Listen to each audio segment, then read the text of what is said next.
Hello everyone and welcome back to our channel. I'm Daniela, a content creator here at One.com.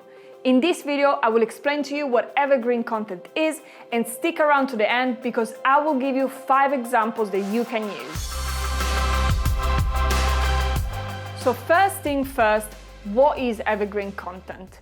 Well, you could see evergreen content as that timeless t-shirt or jumper that you have in your wardrobe and that never goes out of style. It's that piece of content that remains relevant to your audience long after you've published it. So let's say you spent a lot of hours creating a piece of content, an article, a video, that gets tons of views, shares, likes, but then it fades away into the world of forgotten content. So evergreen content, on the other hand, has staying power.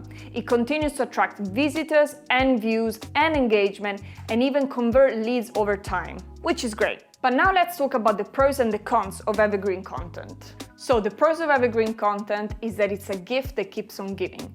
Once you've published it and it's out there, it keeps on attracting traffic without you having to constantly promote it or update it regularly. The cons, however, might be that sometimes you might have to update it to make sure that it stays relevant. But a major bonus of evergreen content is that it's SEO's best friend.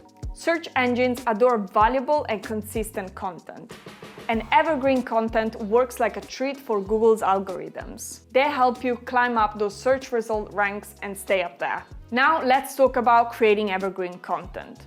So the first thing you need to do is think of a topic that can stand the test of time. So topics that address common pain points and provide solutions. Good examples can be how-to videos, tutorials, guides, and so on. Now it's time to go through the 5 examples that I'm going to give you. First example. Let's say you're a photographer and you sell your own photos online. Now, creating evergreen content may be a great way to attract more visitors to your website and get potential customers. So, a piece of content you could write in this case is how to clean your camera lenses. I mean, probably in 5 years' time, we will still have camera lenses, so people will still wonder, how do I clean mine? Second example. Let's say you're an English online tutor. Now, you may want to attract more visitors to your website so that you can get potential students. Evergreen content, great strategy to do this. So what piece of content could you create in this case? Well, how about the difference between your and your? Again, this is an old-timer. People will probably look for this in 10 years because people will still probably be learning English. Third example, let's say you have a recipe website. Again, you want more visitors to visit your website, get more visibility, and so on. So what type of article or video could you create? Well, I know many people, me included, love Italian cuisine. So how about best gluten-free carbonara recipe? Now, you may be wondering, why gluten-free? Why make it so specific? Well, evergreen content doesn't have to be generic. People often wonder about specific things. So try to tackle a specific angle of a certain topic. Fourth example, let's say you sell home furnishings. Now, I can promise you, I had this conversation so many times in my life with friends and people, and I'm sure it can stand the test of time. How often should you wash your bed sheets? Now, I bet you also wondered this at least once in a lifetime, and it goes to show that this is an evergreen topic. Fifth and last example.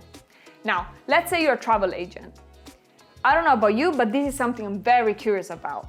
How to view the solar eclipse. This is something that will still probably happen in the future, and thus people will still wonder about it in years to come. So you get the point, evergreen content is content that will stand the test of time and will remain relevant in years to come. If you want more help to find ideas about content you can write about, make sure you watch this video up here, where I show you how to find relevant keywords that will help you climb up the rankings. Thank you so much for watching. Make sure you like and subscribe, and I'll see you in the next video.